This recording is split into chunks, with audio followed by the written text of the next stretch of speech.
Well, first off, thank everybody for showing up. I appreciate it. As family, friends, co-workers, thank you very much. I appreciate your time and effort to come up here and hear me.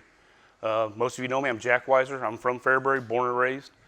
My law enforcement career started out in 1986 right here in Fairbury as a part-time officer under Sam Hedrick.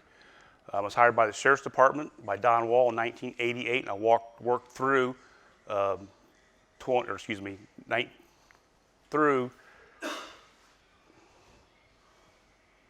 that's terrible, 1990, I'm sorry. I was come back to the city of Fairbury as patrolman, which I was patrolman for a few years, and I was promoted to Fairbury's first detective under Mayor Lynn Dameron. I then later was promoted to the chief of police by Mayor Walter. I served in that capacity for 13 years. During that time, the city of Fairbury was lucky enough to achieve its first canine dog. It came from funding from local citizens and the bank. We worked hard on that. It was many years in the making to get the funding up for that dog, which was a plus for the city of Fairbury.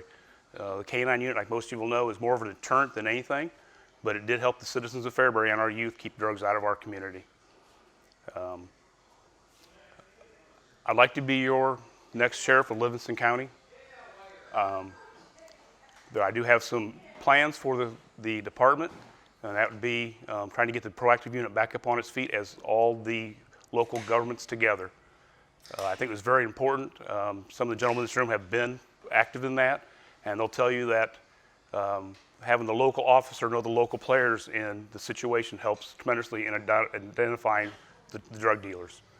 So that's part of my plan. And the other part is, we all talk about schools and school shootings. I know I'm getting ahead of myself a little bit, but I'm on a roll.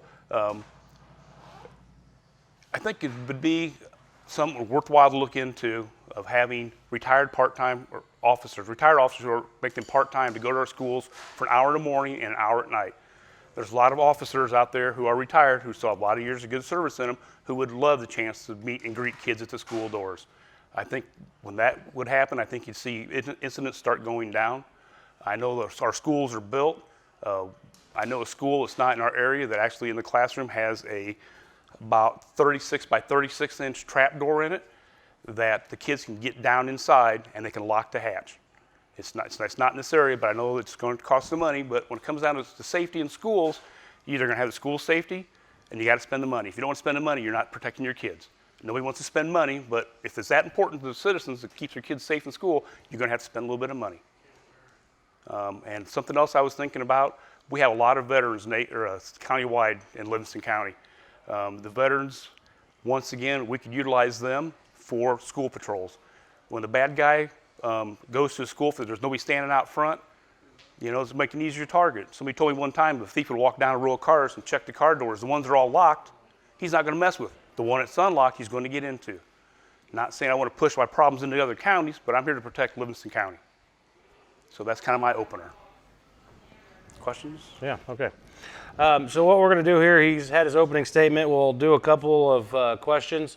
Then we'll take a little break to collect questions. If anybody has anything would like to write on these index cards in front of you. And then we'll compile those together and ask those after the break and then finish up. So, all right, first question. You kind of already touched on some of these, but I'm going to ask them anyway. Why do you want to be the sheriff of Livingston County? I think I can make a difference. I was born and raised in Livingston County. I know most of the county very well. Some of the county I don't know, but I will be able to learn more about that.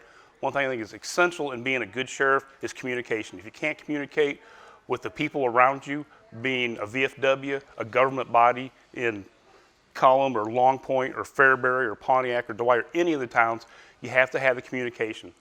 I've been to some board meetings where they think their communication's been a little laxed. I'm gonna add that up. I'm gonna put it up to the level that when they call me, a local mayor calls me, or a citizen or a board member calls me for an answer or a question, I'm gonna be there for them. So communication is one of the things I'm gonna strive for, and that's why I wanna be your next sheriff. I think I'm good at communicating with people. And what do you think is the most important skill to possess in order to be a good sheriff? Well, I answered that already. Communication is one of them. You have to communicate with your citizens, your boards, and your employees. If without communication, the world's going to fall apart, basically. If I can't sit down and talk to Jim across the table, and we might disagree to agree with something. At least we can communicate, and tonight get up and shake his hand. We've both spoken our piece. We might have come to a resolution, or if not, we still communicate. So communication is the key. What distinguishes you from the other candidate running for sheriff, and why do you think you were the better choice? Be redundant here. Communication. I think I'd be a better sheriff because I do communicate. I understand that our current sheriff, personality-wise, I have no problem with Tony, but not attending board meetings, not attending the sheriff, jail, and license committees. That's part of his job, I believe, is to go to the meetings and communicate with the board members. Understanding the sheriff's elected position, and you don't really have to answer down to anybody for better or lack of terms, but if you don't have communications with your board members, you failed. What do you think the biggest issues facing the sheriff's department are, and what would you do to address them as sheriff?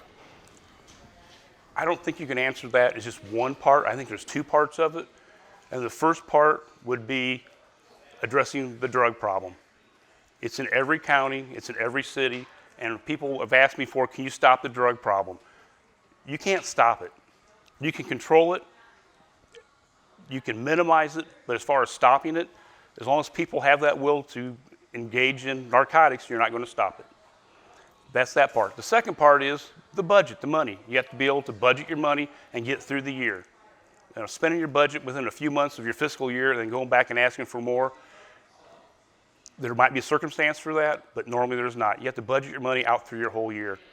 Now, there's nothing wrong at the end of the year turning money back into your budget. The officers deserve the best equipment you can give them on the street. But if they have all the equipment they need and you've got $10,000, which is nothing to the county budget, just turn it back in. But on the other side, go back to ask for more money. We get a tornado roll through Livingston County and all these gentlemen with squad cars are flattened. I'm going to be the first one at the county board knocking on the door saying, insurance company paid so much for our squad cars, I need X amount of dollars to put my guys right back on the road. So it's twofold for me, the drug issue and the budgeting. So speaking of the drug situation, what is your assessment of the current drug situation in the county and your plans relating to them going forward? The proactive team, I was a founding member sitting down at the table for months, almost a year, putting that team together. I think it needs to be reestablished like it was. I think it was a very positive thing for Livingston County to have that team. We could send it to the hot spots in the area and they could deal with the problems we had. And also that half that is, it's a gang related. Livingston County's been pretty lucky that the gangs haven't moved in yet totally, but they're trying to get a foothold. So that's something I'd like to reestablish. Is everybody hearing okay?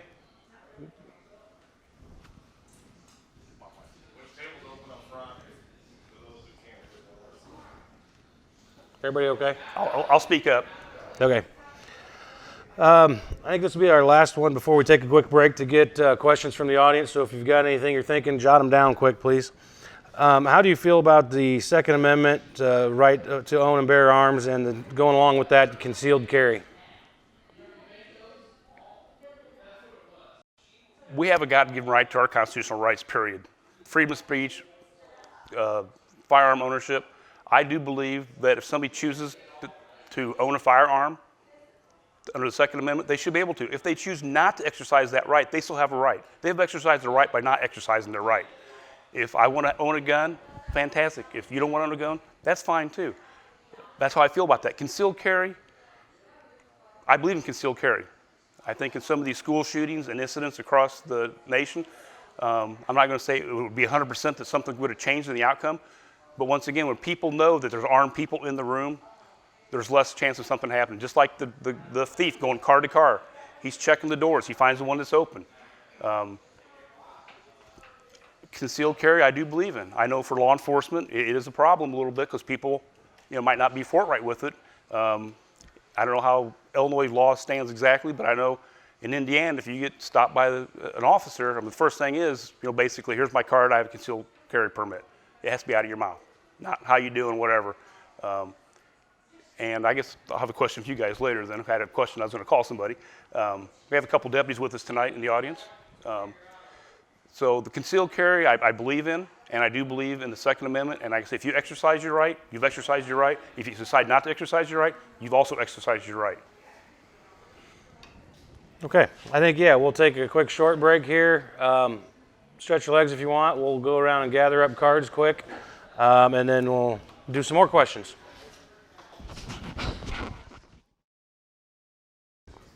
Okay, I think we'll go ahead and get back started here. We actually got quite a few questions in from the audience, so.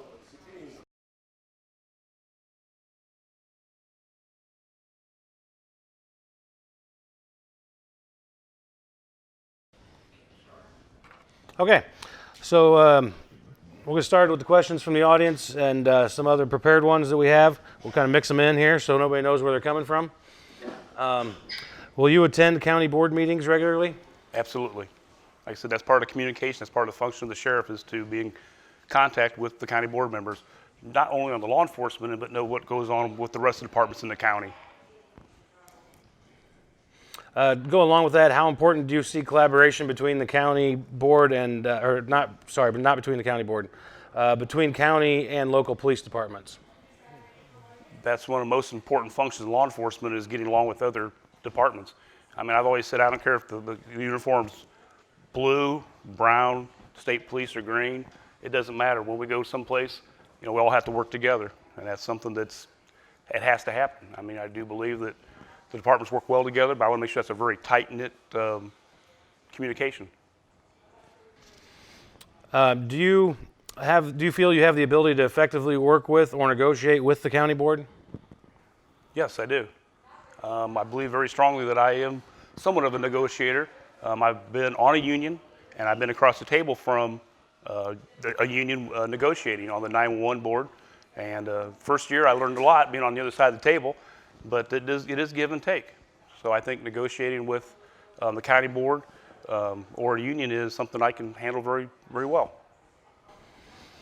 When elected sheriff, do you have a plan for more sheriff presence in the smaller communities?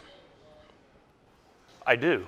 A lot of, like I said before, a lot of the town contracts are gone, but those people in the rural areas still deserve the patrols that they need to get. Livingston County is a huge geographically challenged county. I mean, the Vermilion River divides us, the interstate divides us, different railroad tracks divide us. So, I mean, it's tough to get from one call to the other. But at night, I mean, what means more to a local resident person? Everybody knows a farmer out in the country who's got a machine shed, and you check the door for him. Or during harvest time, he's out in the combine, he pulls up the shed, you stop and say hello to him. So, I mean, that is community policing in a rural setting.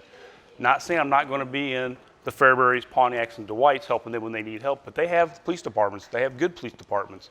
So I think that the county should be more spread out through the county. Even though the sheriff is the chief law enforcement officer of the county, you have to put your men where they're going to be most effective. As sheriff, what would you do to foster an environment that ensures fair treatment of everyone that is served by the sheriff's department? Kind of goes along with that. My philosophy's always been is treat people with respect and be polite. I told my young officers, be polite, be polite, be polite, treat people with respect. You'll know when it's not getting you anywhere. When the guy who just broke out a window at the bar, you know he's going to jail. At one point, you have to do what you have to do, but always be polite. If you respect people and be polite to people, you don't have to go to hands-on very often. Some officers might attest to me that communication toward somebody you're dealing with is, once again, communication is the way to go. Okay, and have you ever refused or delayed a drug screening test that was to be taken by yourself? No, never, never. How do you feel about the sheriff's department using county assets for non-county activities?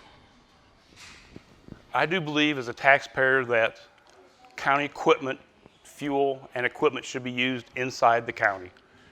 That was one issue that was brought to me, that our current sheriff has done that. He's admitted he's done it. I have two folds with that. And the second one is, if I have deputies who have 2 scheduled days off and need to work a second job to make ends meet for their family, I have no problem. They're not on call. If they have their 2 days off, if they want to roof a house, help a local farmer hauling grain, take a security issue someplace, I don't have a problem with that. They have their scheduled days off. The sheriff is on call 24/7. I understand that. But morally wise, sitting someplace, collecting money, using taxpayer dollars to do it, I disagree with. And I'll go back to the deputies, if they need a second job on their days off, as long as it doesn't conflict with any of the rules and regulations that the county has and the sheriff's department, I have no problem with that. Have you ever been treated for an addiction or admitted to a drug or alcohol rehabilitation facility? Never, period. Are you willing to do the job for the salary that is in place currently? Yes. I actually, till the salary hit the paper, I didn't know exactly what it was because I wasn't going to do it for the salary. Until the salary hit the paper a few weeks ago, I honestly thought it was around $60,000 a year, which is a lot of money. I didn't know it was any more than that. But I'm going to say this, I'm not doing this for the money. I do believe the county board and the finance committee will set a fair wage for that job. Tell us what you can about an officer in your department who was chosen for a drug screening test and what caused several weeks to pass before the officer eventually took the test. The city of Fairbury put in place a policy for drug testing employees. In that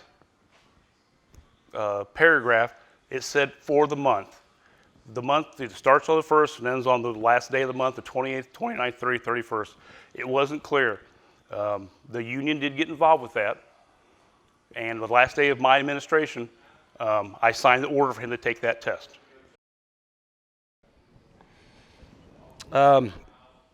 Why are we letting Chicago send people from their jails here to our county jail? It's finances. Bottom line, it's finances. And I've addressed this question before. Right now, it's a lot of money. It's looking good. But I have two issues that I would like to look at with facts and figures. Is the money bringing in worth the wear and tear on, number one, our employees, and number two, the wear and tear on our brand new jail? I mean, I don't know if we're getting the cream of the crop out of Chicago or we're getting the bad guys. I don't know the stats. I'm not privy to the stats, but I will look into that. But I do believe the health and well-being of our corrections officers is one, and the other, the wear and tear on your tax dollars to put up this beautiful facility. What's it going to be like in 5 or 10 years when you're running these people through? They don't care about Chicago. They don't care about Livingston County. Have you ever dealt, distributed, or sold illegal drugs? Absolutely not. Why? I'm sorry. Is there a way to not sell AK-15s to just anybody? That's pretty much already in place. There's a background check. Sounds like President Trump took another step and farther background checks. I'm a gun lover. I look at the Second Amendment. I hunt. I sport, shoot. If somebody wants to have a gun, you can find a gun. If you can go to a gun dealer and Kelly is the gun dealer, and ma'am, you want to buy a gun, but you don't have a FOID card, he sells it to himself, sells it to him, he sells it back to you. It's just using the system. It's called a straw man. So doing away with that's going to help. But like I said, if somebody wants a gun, they're going to get a gun. They're going to break into somebody's house, knocking the glass out of their gun cabinet and taking grandpa's shotgun that's supposed to be an heirloom and take it to the local liquor store and rob with it. Guns aren't the problem. It's the people who get a hold of them is the problem. The police commander in Chicago got shot last week. The guy was in jail 4 times, felon, armed with body armor on, and shot this officer of 20-some years service and left behind a 13-year-old little girl. 4-time felon out on the street and had a gun. Sorry, it happens. There was a case while you were the chief of police in Fairbury where an officer was thought to have planted evidence in a suspect's car. What can you tell us about that and how the situation was handled and the investigation of it? We had officers assigned to proactive team. There was a question about a traffic stop, when something might have happened or not happened with it. I was called. That task force or proactive team was basically dismantled the next day for an investigation. The district attorney in Springfield got involved with that. When I got the phone call, I put everything in my folder. I handed it over. They did their investigation. At the end of that investigation, they come up with basically no evidence to charge the officer or to relieve him. I'm going to add something right there. Okay. When officers stop a car, they call it shake. If somebody's making or sorting marijuana, they shake stuff out, and they might get a seed, they might get a couple leaves on the floor. We're not a car cleaning business. You stop somebody and you see 2 seeds on the floor, can you arrest them for it? Absolutely. Do you have to pick it up and take it away from them? No, we're not a carpet cleaning business. We're not a car business. A lot of cars that are stopped have a little bit of shake in it, and it might be Aunt Susie driving Junior's car, so you have to determine what it is. You find a joint, you find a half an ounce, you find drugs, you deal with it. But if you stop a car and you see 1 seed on the floor that the gentleman bought the car 2 weeks ago, is it his? Is it yours, the previous owner? So, I mean, that was part of that played into that scenario was there was some shake on the back seat floor, and that's what it was. That's the sideline of it. It just is what it is. The investigator come out of Springfield. They cleared everything out. We got the team back up on its feet and rolling, and we moved on. Okay, I think we're actually through all the questions. Does anybody else have anything that was brought up during this that you might want to add? Anything new? Or, well, not, whatever. Yeah, go ahead, Rebecca. I just had a comment and a quick question. For the last 4 years, I go to a majority of the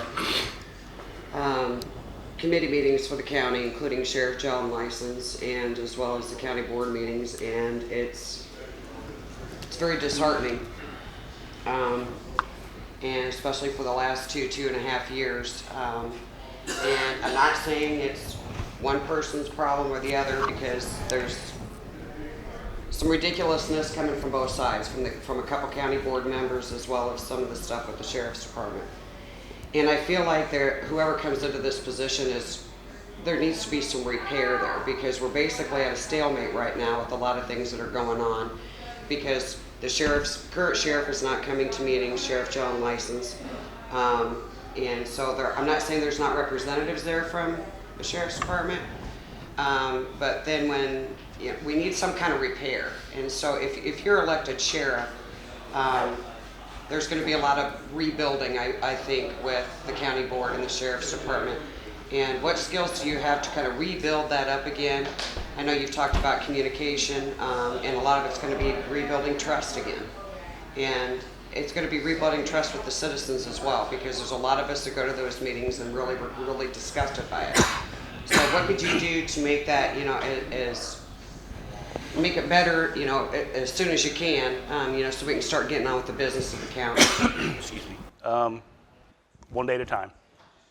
It's going to take one step, then the next step, to go into a project with the county board, to say, okay, we're going to sit down, we're going to work this one out, a baby step. It might be as simple as buying a piece of equipment.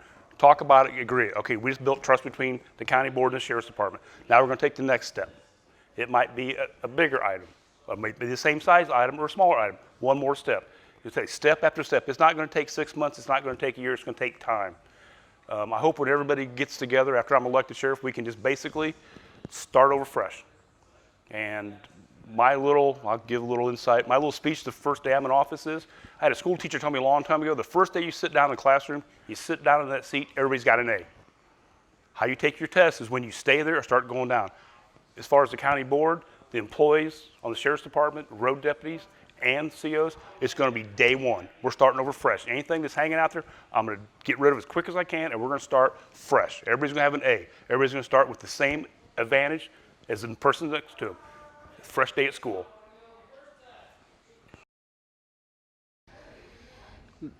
Anybody else have anything? While that was being said, I did notice another one that I missed on the list. So if nobody else has anything, I'll go to that one and we'll finish up. Do you have any plans for preparing for, and I know you touched sort of on this at the beginning, but do you have any plans for preparing for or increasing school safety in the event of a school shooting? I did touch on that. Preparing for it.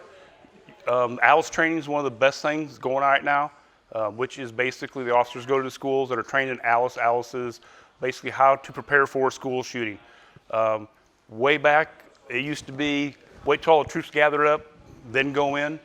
And then it was, you go in, you find your problem, you eliminate it. And that's part of the ALICE training. It's fight or flight, basically. You get in a situation like that, you need to be trained, so hopefully that'll kick in your instincts, So that when that happens, God, I hope it never happens around Livingston County, Central Illinois, or any place else ever again. But you have to be prepared.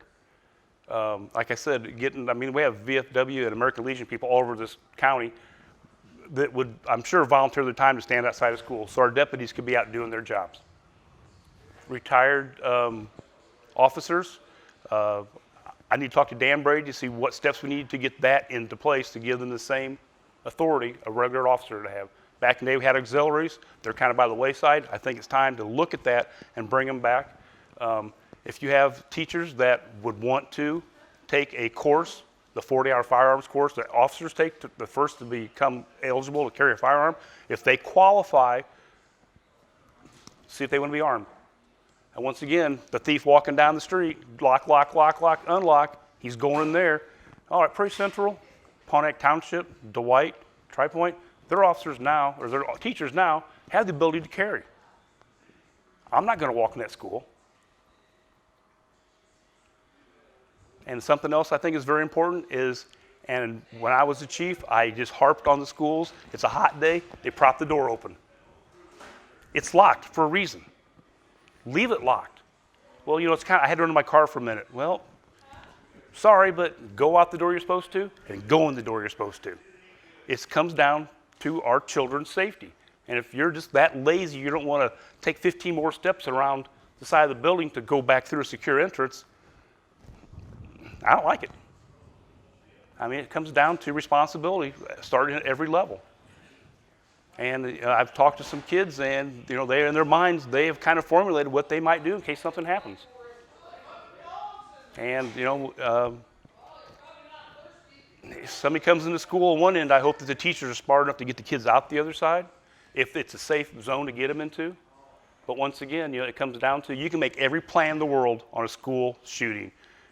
You can make every scenario that you have, but when the shit hits the fan, things change this fast. The deputies sitting here, they're looking at me. They've been in a situation, I've been in a situation. They train. One little thing goes different. You got to vary from the game plan right away, alter and adapt, and go after the next step. Okay, I think that's all we had. All right. Well, everybody.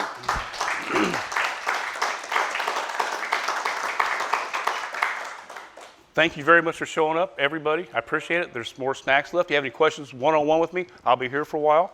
I do appreciate everybody showing up, family, friends, law enforcement. So thank you very much. And I'll be around for one-on-one questions. Thank you.